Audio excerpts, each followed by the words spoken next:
Hey everybody, welcome back to the Full Circle Network. I'm editor-in-chief of FullCircleCinema.com, Jackson Hayes, and if you clicked on the title, then you know we are here to review episode 11 of Titan Season 2, otherwise titled Elko, or the K is missing, I guess, but if you watch the episode, you know the title. And today I'll be joined by my managing editor, Marcos Melendez.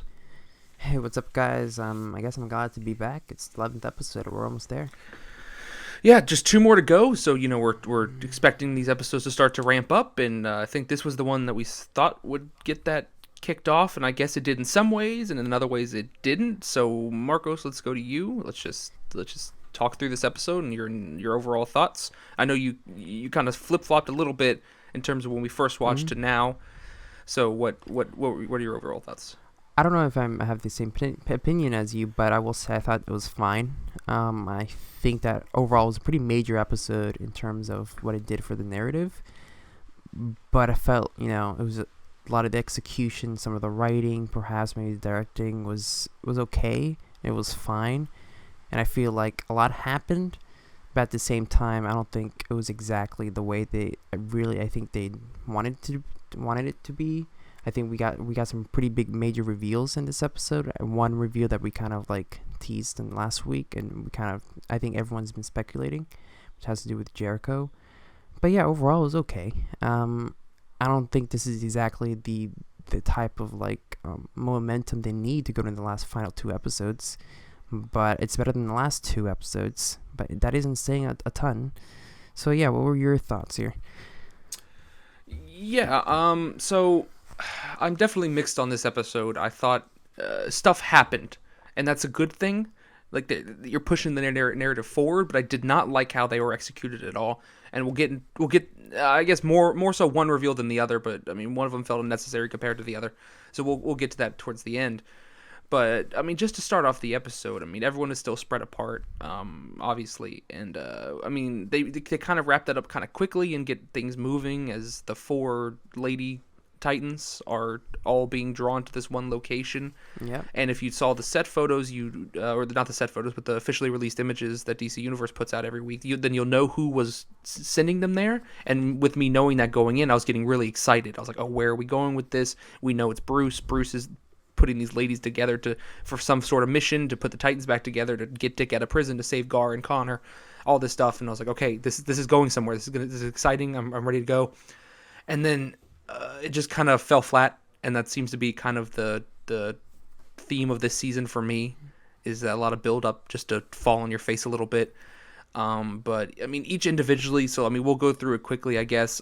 Donna just got a call from Raven telling her to go to Elko, and then she just leaves. We don't see her again until she gets there. Dawn is just driving around after her breakup with Hank, and is pretty upset about it, playing some some strong independent woman music. Throwing away all of his stuff, except the photo she keeps.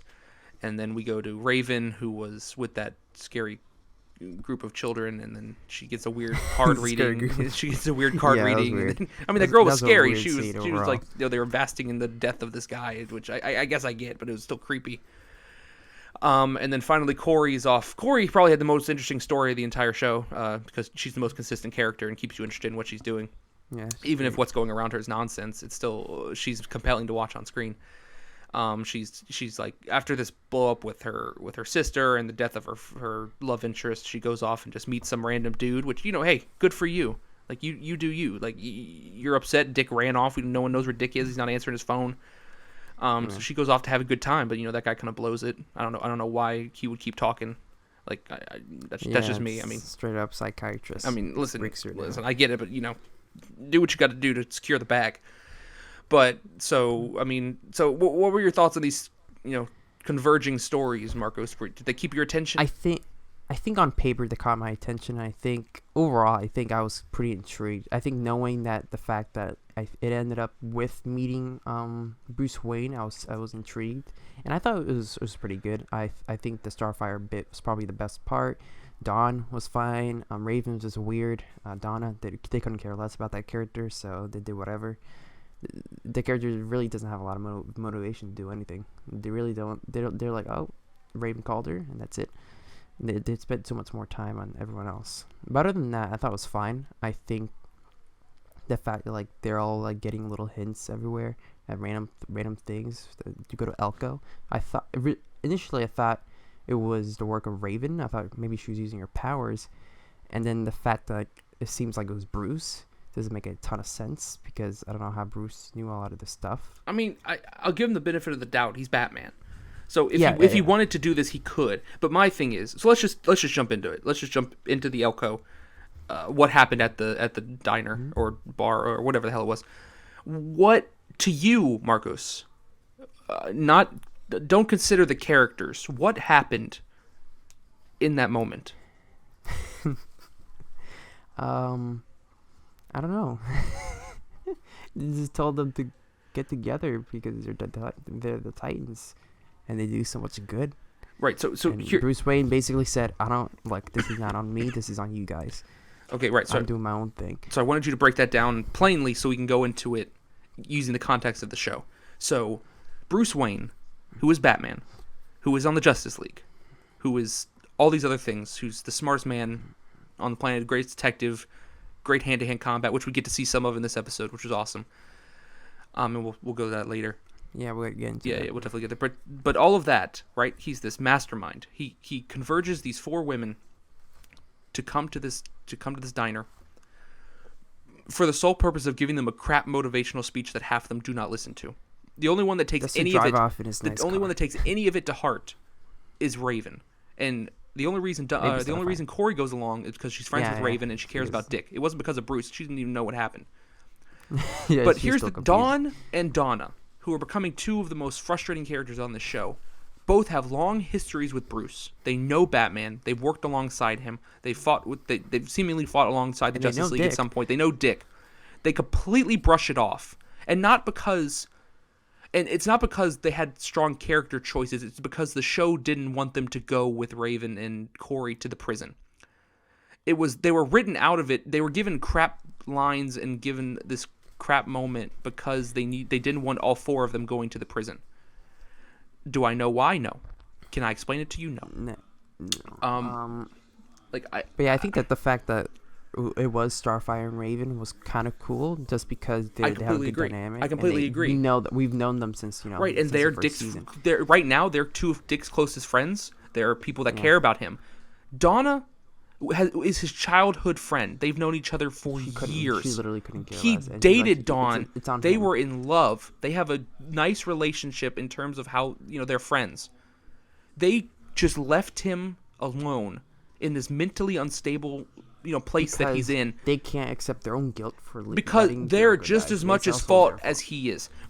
Bruce, in the moment in the prison when the first vision, when he comes to Dick in the prison. All right, we can get into that. Right, we'll get to the fighting moment, but the first, these were great moments. The first part, he straight up tells Dick, "Are you kidding me? You're not wrong." He uses some expletives, but it's not your fault. Slade killed him. It was a bad situation. Wake up, like move on. Why is it that this vision of Bruce, who is the subconscious of Dick, is the only one who has come to this conclusion, other than I guess Gar, maybe? Maybe Gar. I guess Gar, but again, Gar only stayed because he had to have the mission with Connor. These characters aren't doing things based on their morality. They're doing things based on what the story needs them to do. Yeah. And that's annoying. Why is it that Dick has to come to this realization? Why is it that Dick has to come to the fact that what I didn't do was wrong? Why aren't his friends helping him to come to that realization? They all just left him alone until Bruce came and got them back together, and Raven decided to man up or woman up in this situation. What is going on here? I don't get it. Why is it on Dick? Why is it on Dick to come to this conclusion? I don't understand that. I don't know. I think that, as you said, it's just plot-wise, just to get these characters a certain position just because they want them to. I think that, it comes up really awkward. It comes up it doesn't seem natural at all to the characters. And I think that if we cut an episode or two from this season, we could have had this a while back already, and I think would have felt a little better. But yeah, it's been too long. These characters, I don't know why they don't understand simple the simple situation that happened with Jericho. That's not totally Dick's fault. You all asked Dick to do it anyways. And Donna, she's the one that was willing to probably kill Jericho if she wanted to, because what happened Donna has yeah, by far Gar, been the I most don't frustrating understand. because what we saw in the flashbacks was that she was Yeah. just as on board with Dick's with what Dick was doing as Dick was, but she's suddenly like just changed face and decided that everything he did was wrong, even though she was complicit in it. The only two Even that though have she almost died. the only and two that have did what he did any because sort of also standing Donna. Come on. are Hank and Dawn. Hank more so because he hasn't gotten into any of the more so. Yeah, nonsense. I He's been can completely see that. stern the entire time. Dawn has wavered back and forth here and there, but for the most part, she went to one place and stayed there. Donna has just done whatever she wants to each moment, to each scene. She's just flip-flopped completely every which way. And that's not, of course, that's not the fault of the character itself. No, it's poor writing. It's poor writing. I don't care if why do I care in this episode if Donna and Dawn are on their way to San Francisco when the other two go to the prison? Why is that important to me? You just made them leave for no reason, like they abandoned Dick, which I guarantee will flip flop again either next week or the week next episode is after. gonna open them turning around or something. Like it's gonna be the same thing over again. They're gonna we got the if you can't juggle these characters, get them off the show. If you can't juggle Yeah, four I of think these characters, it was only 4 characters, and half of them were written poorly, and the other 2, one of them was indifferent, and only one of them stood up. It's annoying, but yeah. I think the best 2 characters were grouped up, so that's fine by me. What else? Other than the Elko part, once again the setup was good. Right, but that was the crux of the episode. I mean, we got the Dick in prison stuff, which was very interesting. We got the Rose and Jason stuff, which we haven't. I guess you want to touch on that before we go to Dick. And the Superboying. Right, and we'll keep that for last because it was the smallest bit. Yeah. But we get Rose and Jason running around Gotham, fighting crime, which was cool. Would have liked to have seen a moment or two of that maybe. Yeah. But I like to see like the aftermath of them hanging out in this like big mansion that they that seemed pretty natural for them. That was cool. I like that totally moment. Yeah. That I feel like that is what they would be doing. You know, from their characters, I understand why they did what they did. But then stuff starts getting weird. Like they're getting closer and they're teenagers and it's a little awkward, but it's not really working for me at least. The relationship bits. But then Rose gets mad at Jason about like hiding secrets, and then he's mad at her about hiding secrets, and it's like I don't even know what you two are talking about at this point. Like, Jason's character arc kind of confused me from this week to the past 2 weeks, but I'll let that go in terms of he was okay in this episode. Yeah, he's also like they haven't put a huge focus on him. No, yeah, he's been in the background the last few fine weeks with that, since his big moment in Bruce Wayne. They've kind of put him on the back burner, and that's all right. I don't mind. There's other stuff going on.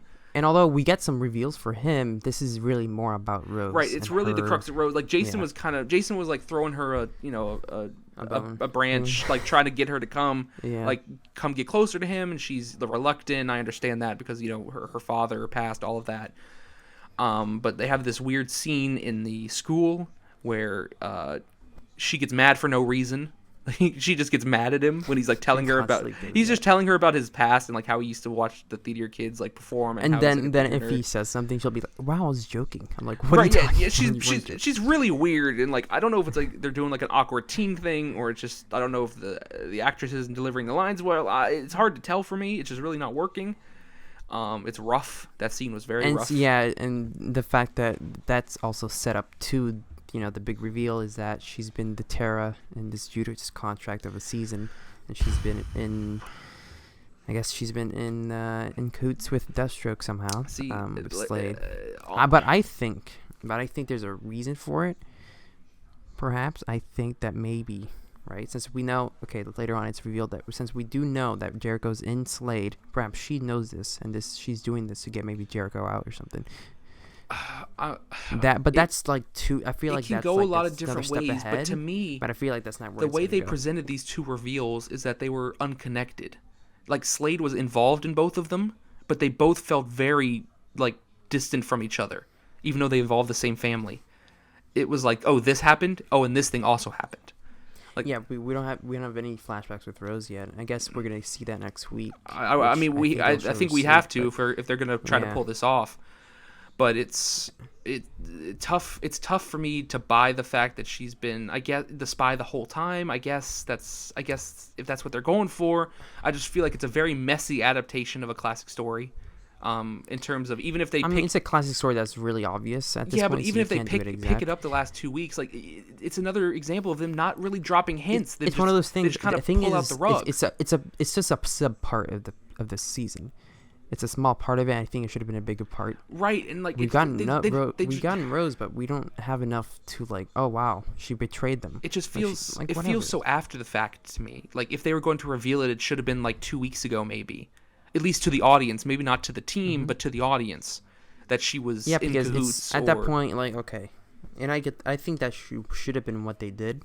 But of course, I guess we'll see next episode what really would happen. But the problem is every episode is a reveal, the next one explanation. So we can't really blame people for kind of just not being confused or complaining about how they handle certain things. Like, well, right, because for example, like the Jericho. Right, let's get into the Jericho the Slade and Dick. Let's get into the Jericho thing because me and you argued the Slade and Dick scene about the merits of it, and I still going back. I think I might feel stronger in my argument than I did before after what they did this week. Was that they revealed via Dick's subconscious and Bruce that Jericho is still alive, and the way they know that was that Slade was signing when he was having the weird combo with Dick. He was having the conversation with Dick, and he was in some pain and acted weird, and then Jericho's mom asked Dick to leave, and like there's this weird moment, and so they reveal that Slade was signing, revealing that Jericho has taken over inside his body. So I was like, oh, that's really interesting. I wonder if you can pick up on that in that scene 2 weeks ago. And I was like, okay, let me go check that out. So I went and pulled up the episode and I watched it again. And I went to that moment. It's not there. It's not there. The arm movement is entirely different. So to me, this is again, even if they were trying to set it up, it's so after the fact and not done properly that it's on. Sure, it's on the nose and we kind of figured it out. But it wasn't set up well enough. There weren't enough hints for me. There was one weird scene, and then it just is revealed. I'm gonna play devil's advocate here. Okay, right? Fair enough. I'm gonna say that I understand what they were going for. I think the fact that Dick was felt so guilty that in the scene he was kind of vulnerable and didn't want to fight. That's why nothing really happened. And they did explain it. Of course, Dick explained why he didn't do anything and why nothing happened in terms of like how he felt about the situation. But they gave small hints, just as I think Adeline says they, and if you want to find forgiveness, go in that room. I think she knows. Well, she clearly knows that's why he's there, because they wouldn't be together. They wouldn't be hanging out together. Exactly. If there wasn't a connection with Jericho. So I think there were hints to that. I think there were enough hints, but I just think the execution was just a little weird. I don't think it came off exactly how they wanted to. And I think the idea of having that being like a reveal is cool. It is cool. Because, it's very cool on paper. It's very, very interesting for a character we both really liked in Jericho, who we thought was gone. But the fact that we didn't really pick up on the hints because they weren't all that much there. Like I just feel like this should be a bigger part of the show. We're constantly getting little snippets, and that's how they're keeping the mystery. But you got to keep I don't know. I feel like we just should have gotten more of this before, instead of just being sprinkled out constantly. Which is why episode and both reveals in the same week within like 10 to 15 minutes of each other. It just feels sloppy and thrown together for me, so we can rush towards this ending. And even if next week is going to be like a catch-up episode where we have to catch up, everyone needs to learn the information, everyone needs to get to where they need to be. It's the penultimate episode. Like we have to have everyone in place for a big finale. So it's like there's a lot of stuff to wrap up, like a lot. Like yeah, there is. Like there's so much because Rose this has to come out to the team somehow. Jericho has to this has to come out to the team somehow. They have to get Gar and Conor out of element that won't. I don't think it will be resolved until maybe the finales, the Gar and Conor stuff. Right, and that's I think Conor obviously is gonna leave. We know that he's gonna leave. He's gonna escape. That's arguably bigger, but in this point, it's like he's asleep. He could be a sleeper agent. Like they're putting these memories in his mind, learning about the Titans, to use for some advantage. Gar's going to be used somehow by Cadmus towards the finale. I wonder if that's going to be, maybe they'll use him for the finale. Maybe if not, maybe they'll defeat Cadmus, or they'll keep Cadmus as a villain for the next season, which I wouldn't be too mad about. I think there's some interesting stuff. There's definitely some interesting stuff there. I think you can continue the Conor stuff. I think Mercy Graves is good. I think they can continue that. Yeah, it just feels like we're rushing. Like we got to get everything in place now. Like everything's kind of spread out and cut up, and that's what they did to themselves when they broke everyone up and didn't resolve it for 3 weeks. So I mean, I don't know. I'm worried again. I feel like I was in the same place last year, trying to figure out the ending of the first season, and it just kind of got rushed together, and we saw what happened there, and it's just we know. I mean, hopefully, I mean, Nightwing's really the only thing keeping me going. There was that was the kind of best parts of this episode was the Bruce and the moment where he's in the flashback or in his vision, he's fighting Bruce. Like, you know, via his subconscious. It was a very good moment. The fight, the choreography was pretty good. It made Bruce seem like he's a capable fighter, even though Ian Glenn is an older man. Everyone.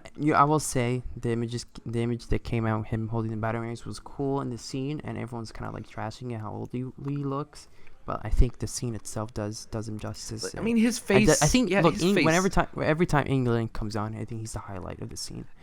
Yeah, he's fantastic. I mean, the Elko scene was weird, and I don't think it was necessary. I don't blame him at all. It was just a weird scene they put together. I don't even know what was going on there. Oh, God, that was so weird. I'm just frustrated. I'm frustrated that all this build up with Bruce, and it's not really going anywhere.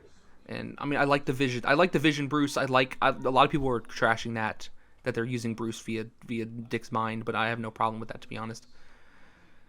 I'm just concerned as we start to wrap this up again that it's going to end with a messy finale. And listen, if next week is an awful episode and they rush everything together to get to a decent finale, that'll be better to me than a meandering episode to get to a meandering finale. So that's just my opinion. I think for sure they're gonna rush everything together. Whether or not it's gonna be bad, that's gonna be like the same factor. I think if it's good, that'll be better for the finale, so that finale can just be more enjoyable and more entertaining. I think it will. But I would rather them just get everything in place next week to have a good finale. Also, we're pretty sure we're gonna get the Nightwing suit, so that'll definitely kind of like add a point to that definitely episode. if that's definitely has to be the end of the next episode is the Nightwing suit. I mean, I feel like that's where he went. I don't know, like he went to go get ready to battle Deathstroke and get Jericho out. At least to me, that's what I think he's doing. Even though I don't know why he ran away. Like he left a message for somebody and then he ran away. So I don't know. I mean, why is he going to run away if he could have just waited for them? But whatever. That's nitpicking. I'll let it go where it goes. I'll let that go. Dick keeps my interest, so. That's fine. But yeah, next episode is called Fox Hawk, I believe. Yeah, I think it's going we'll to get a lot of Hawk stuff. So he'll go into addiction and out of addiction within one episode is my prediction. Well, we know he's fighting in the finale, so unless he's really high and drunk in the finale, then, you know. Maybe he's just on heroin in the finale. Who knows? knows? It is what it is. We got to take what we can get. I wonder if they'll show hard drug abuse again. I'm hoping not, because that was really weird. And that one episode was just so out of place. It made me feel uncomfortable, but it is what it is. You know what's the weirdest part? The Hawk and Dawn this season is nowhere near as interesting. The first season, just because we have too many characters now. And if you told me we're getting like a Hawk / Dawn like focus episode last season, I would be hyped since we did. And we did. It was good. It was good. I enjoyed those episodes. But you telling me this now when we have so much going on with the road, right? But it's the same thing if they throw out and they're like, "Hey, we're getting a Wonder Girl focused episode." I'm like, "No, you ruined her. It's too late." I mean, look, I don't know if this is the best analogy, but I think a good comparison is the latest season of Young Justice has way too many characters. I don't think it's a bad one at all. I think we like remember in the this is actually a great it's great, no, but this is steroids, a great discussion to talk about. Remember in the Titans. beginning, in the first couple episodes of Titans, we were talking about how it's like a live action Young Justice. Yeah, it really was. But now it's like live action Young Justice season 3, and I don't even know what's going on anymore, and it's just really messy. Like I'm very confused. Need 5 different Roy Harpers. They keep bringing characters in. And I'm like, wait, which one is which? Like they all look the same. And I'm like, which Aqua person is this? Which speedster is this? Who's this teacher I don't remember from 10 years ago when the show first came out? I don't know. Yeah. And like he has an episode where he's in half the episode. And I'm supposed to remember who he is. I have to Google it. If I'm Googling stuff during the episode, it's not working. Young Justice 3, at least the first half. The last half is pretty good, but at least the first half is you Googling characters that, you didn't even know, you totally forgot it even existed. All right. But yeah, this is about Titans. Yeah. And I guess it's the same thing anyways. I guess we'll wrap it up there and just wait for another impending doom next week. We'll see, man. It's totally getting better, but it's really small increments. I don't like that. Well, only because 2 weeks ago was so bad that it can only go up from there. This is mentally. It's all a mental thing. Yeah, for sure. All right, well, where can the people find you on the Twitter, Marcos? Find me on Twitter at BizGamer9, but more importantly, follow at Focal Cine for the latest news, please. Yeah, you can follow me at JacksonHayes67, and you can go to the page, fullcirclecinema.com. harleyquinn.com to check out all our stories. And please, yeah, on subscribe. the 22nd, Harley Oh, Quinn yes, review. yes. Full season 1 review, spoiler free. Full 1 week from today, full season review for Harley Quinn. I finished it. Marcos had finished it a while ago. I just finished it yesterday, and it's absolutely fantastic. So we're gonna record that review and get that up next week. Yeah, please So, like and subscribe. Yeah, please. thank you guys for listening.